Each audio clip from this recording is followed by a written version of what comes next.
So, here I am again, terrified, out of my comfort zone, doing a live video.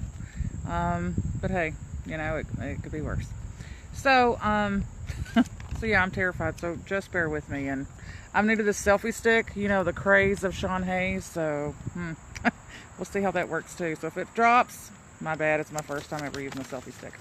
But anyway, so, the reason why that we're doing this is because we are doing a live-a-thon for 24 hours.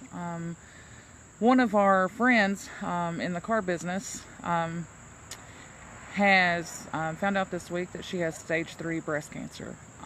There are somewhere between 50 and 60,000 of us nationwide who not only are pledging to be there for Michelle, but are also part of a pledge to make the car business better, because as we all know from the 1980s, they sure didn't leave us anything good to stand up to. So I'm part of that, and I'm very proud to say that that I have joined a group of tremendous people and people who actually care and understand that, you know, you can just be honest and do business, because that's kind of what I stand by. So today's a very emotional day for me. Those that are my family and my friends know my history and kind of know how this kind of rings home a little too much for me, but that's okay. So Michelle, this is for you. I'm out of my comfort zone, which I'm not okay with, but hey, this could be worse. So anyway, so of course the one thing that I wanted to keep telling you, Michelle, is that you're not alone. You know, you've watched for 24 hours, all of us stand beside you. All of us say, you know, over and over again, we're here, we're here. You know, if it comes down to it that at 3 o'clock in the morning that you're like, you know, I really don't know Mendy, but I just want somebody that I don't know, that's not in my daily life, that I need to just cry to, scream to, whatever, you call me. You call me if you're having, if something's going on, you're not feeling well, and even if you're on the bathroom floor, you call me. I will be more than happy to get up at 3 o'clock in the morning, and I'm sure Glenn will understand the next morning when I tell him why I'm half asleep.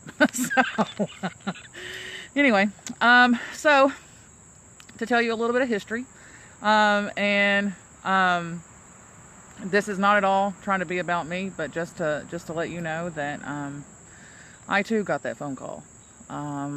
I too know how terrifying these initial days can be. I was much younger than I am now. I was still a baby in a lot of ways. They completed my hysterectomy by the time I was 24. But anyway, so I know, I understand. I was very fortunate, and my therapist tells me that I suffer from what's called survivor's guilt as part of my PTSD. Because I didn't have it as bad as other people. I was very fortunate that they were able to catch it very early, but at the same time, it still is what it is. But I have guilt because I'm like, how can I really say that I experienced any of that? Because, you know, I had surgery. I had surgery and more surgery, and, you know, that's just it. And so, but anyway, so I just wanted to let you know, there's my twin sister, Mendy Parker, that's on there. And I want you to know that my survival, I very much owe not only to, of course, my sister, but I mean to God, but of course to my sister as well. But again, this isn't about me. And the only reason why that I'm sharing this is because if I can go through that at only just being a child, we're grown women now, Michelle. You know, we can do this. You know, you have survived having children. You've survived good relationships, bad relationships, whatever the case may be, and you survived it. And I promise you, it's not going to be, it could be a walk in the park. It could not be. But either way, we are 20 more years advanced than what we were. And you really can do this. Like, you really can. So I'm going to tell you one of the things that helped me, a few things. This is so nerve-wracking for me. But anyway, so still to this day, I keep what I call a prayer journal. You can go to a Christian bookstore and get one, or you can go to Walmart or even the dollar store, Michelle. And it's just a journal. And what I wrote down in mine, at least, is the things that I couldn't tell my sister, the things I couldn't tell the person I was dating. The things that I was even scared to tell God. You know, like, how could you be scared to tell God that you feel that way? But I was. But write it down and just say, get it off your chest and just let it be. And write it down and just leave it there, you know. And this is a lot. So, but again, and I want you to know that I watched your videos today, and it was something. It was something when my heart just hurt for you so bad, having to talk about having to tell your children, and you know, I can't imagine that. And but I know that that you will.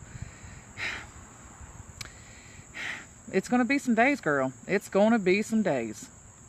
But you know what? Every day, whenever you get up out of bed and you're like, I really just want to lay here. I just want to lay here. I don't want to move. I don't want to function. What you're going to do is every single day, you're going to say, you're not going to beat me. You are not going to beat me. Having 3 kids didn't get me. My whatever crappy ex or whatever, they didn't beat me either. They did not beat me either, and neither will this. So, oh God, this is so nerve-wracking. So, this is one thing I want you to go do, Michelle. I want you, because there's this little thing in my past about red lipstick. And my grandmother used to say to me all the time, she said, youngin', she said, there's going to be things in life, you as a woman, that you're just going to have to understand that sometimes all you can do is put on your red lipstick and go. So, needless to say, I have quite the collection of red lipstick. But anyway, and but I want you right now to go get a thing of red lipstick out of your makeup case, or with a red marker or an ink pen. We can substitute for now, but just later get you a red one. So I did some little research, because that's the kind of dork I am today.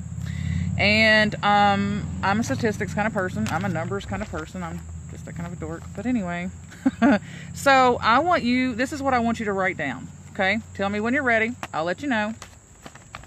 This is that eerie pause. Okay, good. I hope that's good enough. But anyway, according to the breast cancer statistics, your kind of cancer at stage 3. Okay, it's stage 3. Out of all of the people that will be diagnosed this year, out of all the women that will be diagnosed with stage 3, 266,000 of them will survive. And guess what? 266,000 of them will think on those days that they couldn't either. So with your red lipstick, I want you to write, I will be one of 266,000. Put it on your mirror. Write it down wherever you need to. Say it out loud 100 times. I will be one of 266,000. Because you will be. You will be, Michelle. And here's another part, which is the most important part to all of this, other than your own self-will, is that we're not claiming this. You know, I've prayed on this since yesterday, and I was like, what am I going to say? What am I going to do? Like, how are we all going to pull together and make sure that everybody's just on time? You know, 'cause we're all in different time zones, you know, all that good fun stuff. And, you know, and, how are we going to do this? And, somehow we've pulled it off. And, you know, it shows so much about who we are, not only, of course, as people in the car business, but just as people. You know, it means so much to me that, you know, there were people up at 1 o'clock in the morning, 1:30, 2:30, 4 o'clock in the morning doing this, and still could keep their eyes open. You know, I'm wearing sunglasses right now in the shade. Why? Because I've been crying all day, and you don't need to see these puffy eyes. So, sorry. But anyway, but Michelle, you got this. Not only do you got this, but I'm not claiming this for you. I am not. And you're not either. I don't think any of us are. You are not going to stand before God and say, I claim defeat over this. I'm not going to. I'm not. I'm not going to today. I'm not going to tomorrow. And I'm not going to next week. I will not claim this. Same as I did. Same as the other 266,000. You are not going to claim this. And also, just to No, Josh, I am not showing you my eyes. You can see them through the orange glasses. They are like swollen shut. Yeah, my eyes tell too much on me. Anyway, so this is something that I want you, and I tell people this all the time, and I'm even a practicer of this myself, so if you see me out on the car lot and doing this, just leave me alone. Anyway, but it's Josh 1 verse 5 says, no one will be able to stand against you all the days of your life. As I was with Moses, so I will be with you, and I will never leave you or forsake you. Michelle, I hope that resonates in you. I hope that you understand that, and this is what I was getting at. I tell people all the time, if you have to turn your head and start talking like a crazy person, just to understand that God is standing right there beside you, turn your head and start talking. Just turn your head and start talking. Be like, hey, what are you doing? He is right there. You can come to him, or you can just let him figure it out in your mind because he knows it anyway. Or you can just turn your head and say, thank you for being my friend. Thank you for protecting me. Thank you for being the person who stood right there. Thank you for making sure that my nurse got all the sleep in the world. But be that crazy person. Hell, I'll be it with you. Just turn your head and start talking to him. Because he's right there, Michelle, and he never left you. He never forsaked you. Even on your greatest day, or, gosh, if we had some worse days in our lives, he was still right there and still loved you unconditionally. Even if he loved you, if you had green polka dotted pants on and a hot pink shirt, he still loved you. They'd have laughed at you a little, but he still loved you. And, oh, I'm going through this. So, like, this really feels like you are at the edge of a diving board. But yeah, no. Michelle, I wish I could reach out and hug you. You know, I really do. I wish that I could reach out and hug you and just say, and just let you know, it'll be okay. Like, it really will. What you have to do is just do what the doctor says. Even in the times that you're like, he don't know what he's talking about. He does. He went to school for it. He knows what he's talking about. You're not the only one that he doesn't have to treat with the same issues. I guarantee if you had the same conversation with that doctor and said, how many people did you tell this to today? Sadly, he's going to say more than you.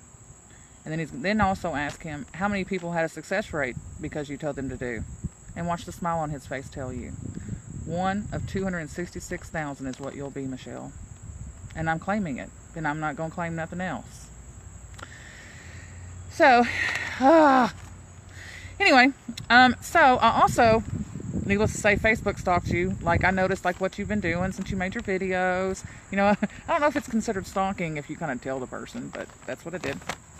I noticed that you were eating a lot of organic fruits and things, and that you were doing the 24, or what is it called, the 23-to-1, where you don't eat for 23 hours, but then you eat whatever you can for that hour and make your body burn it, and you also avoid sugars and all of that. It really is true that sugar is the fuel for cancer. It really is true. Like, I'm even though I love me some sweet tea, however, I also know that all I'm doing is putting poison in my body for every drop of sugar I put in there. And why in the world? I mean, it's just filled in everything. But anyway, you really are right by reducing the amount of sugar that you have, just for that sole purpose alone. But also, let me tell you what I was told. And it also is really true. So my doctor told me, let's see, how many years ago is that down? 38. That was when the worst time was when I was 24. Let's see. What did he say? How old was, dang, I can't even do math. 14 years ago. That's how long it's been. It's 14 years. How about that? Wondered if I lived a month and it's been 14 years later. But anyway, my doctor told me, he said, Mendy, he said, what I want you to do, he said, I want you to stand as much orange juice as you possibly can. He said, you know, just how a car needs oil, I have to watch my word there because otherwise I say oil here in Kentucky. But anyway, that he told me to drink as much orange juice as I could possibly stand. He said, Mendy, he said, just like a car needs oil, the body needs it for the same purpose. It completely flushes out your system. It builds your immune system. It does everything for you. It cleans out the bad things going on in your brain and everything. He said, you're depressed. He said, drink you some orange juice. You'll feel better. And sure enough, I swear by orange juice. Like, anytime. So, granted, please don't drink all that sugary stuff you get at the store. But also add to your regimen a whole lot of orange juice. And if you will, pause for a second, play some music, whatever, because I'm fighting with this selfie stick, because I'm not a pro like Sean Hayes, so I'm not good with this stuff. Really? Now at this moment? Fine. Now that you've seen what it's like to fall. Hey, but you know what? I wasn't late. I was terrified that I was going to be late. Terrified. Like, terrified. I got out walking. I was like, okay, when am I going to let the dog out? What am I going to do? What is this going to happen to make sure that I was not late? I was like, Mendy, you cannot drop the ball on this. Can't happen. Can't happen. You cannot be that one. And thank you, God above, I was not. It is not pronounced Earl. Josho. Earl. But you want to know what's funny since we're on that topic? So, when I lived in Colorado, when I was 24 and all this happened, I have to literally stop myself from saying the word, when I say the word tower, like you'll notice when I say it in a sentence, I have to literally stop myself and say tower. Because here in Kentucky, we call that a tire. So I have to stop myself so I don't sound uneducated and say tower. If you're country, you understand that that's what it's like. Okay, gosh, somebody. How much more time do I have? Please tell me it's almost over. Because my nerves can't take much more. No, I'm joking. But anyway, so the whole reason that we're doing this is not only to, of course, make me sound like an idiot, but we're doing this to support Michelle, and but we're also doing this to raise money for her, because she is a single mother of 3 beautiful boys, and she has she doesn't have insurance, because like most people, you can't afford it. And so we are doing this to raise money for all the health, all the tests and all the things that she'll have to have. Because yes, are there organizations and are there ways to help? Well, of course there is. But even only they can do so much. Okay. Who would have guessed? Who would have guessed the selfie stick would be my plague today? That's what I get.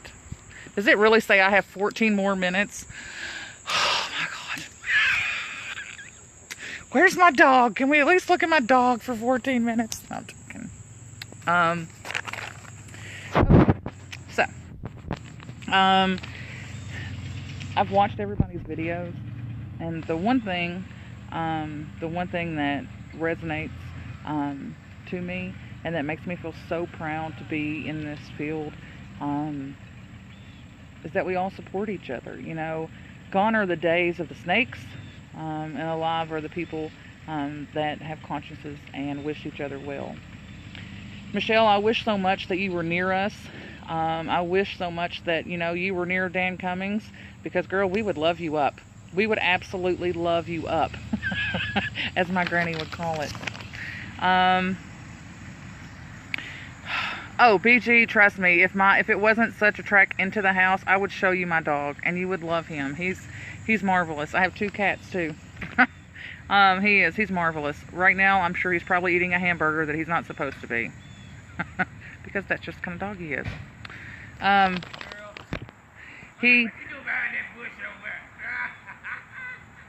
Anyway, I'm at my sister's. She lives out in the middle of absolute nowhere. But, hey, it's a great place to be, I guess. I really don't know what to say. But let's see. A lot of people are talking about, you know, about God, and how they feel about God and all of those other things. So, Michelle, maybe this will help you too, because it was through my challenge that I found God. So, as you can imagine, I was a person who wanted kids, like most women. I said I wanted no less than 5 and no more than 8. Really, truly, that's the amount of kids that I had. And, oh, sorry, my finger was over it. Over the speaker, so yeah, I was muffled. Yeah, leave it to me to be the one that was the embarrassment the entire time. Nope. Do you got it now? Can you hear me? Can you hear me now? Can you hear me now? Josh O?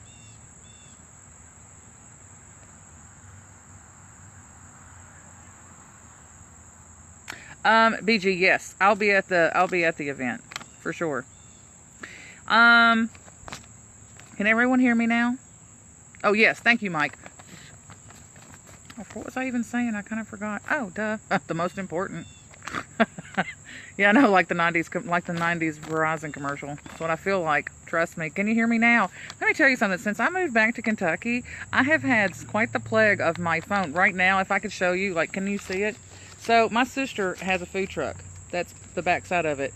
So she has extension cords, of course, going to the cooler, to the freezers and all that when it's not being used. I can't see what I can show you. Oh, I literally have an extension cord with my charger because that's just how I roll.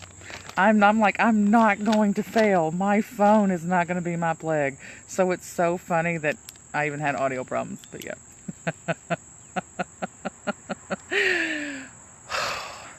Mercy. But anyway, so back to what I was telling you, which was my testimony to God.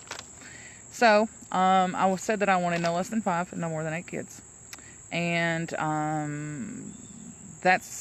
was my life goal. Like I told God I didn't care if I was the richest person, if I was the poorest person, didn't care if I lived in an old money trailer. I didn't care. All I wanted, was to be a mom. And lo and behold, I would get the very thing that would make me not be. Call that for some cards. But so I was angry. You know, Michelle, I'm sure you may go through your stage of being angry and being angry with God. I was. Man, if he was a person, I would have ripped his bones apart. I was angry. And one day, which it took a little while. I ain't gonna lie, it took a little while. One day I was going down the road. I'll never forget it as long as I live. I was going down the road, and all of a sudden, for no reason whatsoever, I just said the words out loud. Wasn't even thinking about it or nothing. Just said the words out loud, and said, God, I'm not mad anymore. You know, it says in the Bible that there'll be a peace that comes over you that you can't understand or comprehend. That's a true statement. In that moment, there was a peace that came over me that was just out of this world peace. Like, it was just, wow. Still to this day, I know that I remember that feeling. I remember exactly where I was. And in that moment, that's the moment that I knew that God was real. I knew it without a question of a doubt, and I know it still. And he shows it to me all the time, like freakishly all the time. I could tell you story after story after story after story of the times that he has allowed me to take witness to him. I'm just amazed. So, Michelle, I know that you're going to go through that. I know you're going to go through that, and you're going to say, why? Why? Why did you pick me? Couldn't you have picked somebody else? Why did it have to be me? And you know what? I understand. You're not wrong for it. God's not going to be mad at you for thinking that. He's not going to be mad at you for analyzing that. None of that. That's part of this process. But he does love you. He loves you. He loves you like he gave birth to you himself, and kind of actually did in a lot of ways, but he loves you. He didn't give you this as a punishment, not technically as a test either, but you are going to be one of 266,000, and I know it. I know it, I know it, I know it, I know it, I know it. You're going to be one of those 266,000. So there's my testimony as well. As to why it is that I have the religion and faith that I do, is so that way that I know that God is real. I know that you're going to make it past this. You really will, Michelle. So, also back to those statistics, because again, I'm still that dork. In that same, you can go on the website yourself and search it if you want to. But your same kind, because I even Googled your the kind that you have, the level that it is, the stage that it is, as if it was birthing a baby. What does it look like now? And I'm sure that you probably have too. I'm sure you probably spent the weekend when you wasn't watching our videos going, okay, so what are all the details? How can I Google MD myself? Well, I Google MD'd you right with you. And also, according to the breast cancer statistics, your kind has a 72 to 90% survival rate. That's pretty strong. As ugly as it may sound, sometimes words are just words. Sometimes words are meant to just scare you, and sometimes words just sound scary. But every day, you're going to have those moments again when you don't want to get up, when you don't want to face it, when you don't want to do anything. You're going to get up. And you're not going to let it beat you. Because we need you, your kids need you, all of the people that you work for need you. This is going to be just like all those other trials. And you're going to say, you know what? Yeah, I went through that. Yep, I sure did. Sure did. I went through it, but I survived it. All those walks and all of those things that you see people do, think about it. Do you see 5 people at those? Do you? Nope. I don't see a one where there's not hundreds of people at. And it's not just the kids of, or it's not the whichever. It is the people who have survived cancer themselves, Michelle. And you can, and you will, and you will. It may be ugly for a month or two. That's all right. It'll be a blink of time. But, so, almost. But, anyway, so for those of you that are just joining or kind of forgot what the whole point of why that I'm making myself go nerve-wracked through this, is, again, this is for Michelle. I posted the link on the video. Of course, there has to be a plane go by at this moment, because that's just what happens. But, anyway, she is one of our friends in the car business, and she's also one of the 60,000 that took the pledge to eradicate the bad and only bring the good to this career and to this field. And this week she was diagnosed with stage 3 breast cancer. And so we are rallying together, not only in support for her for this 24-hour live-a-thon, but also to raise money to help her with her medical bills.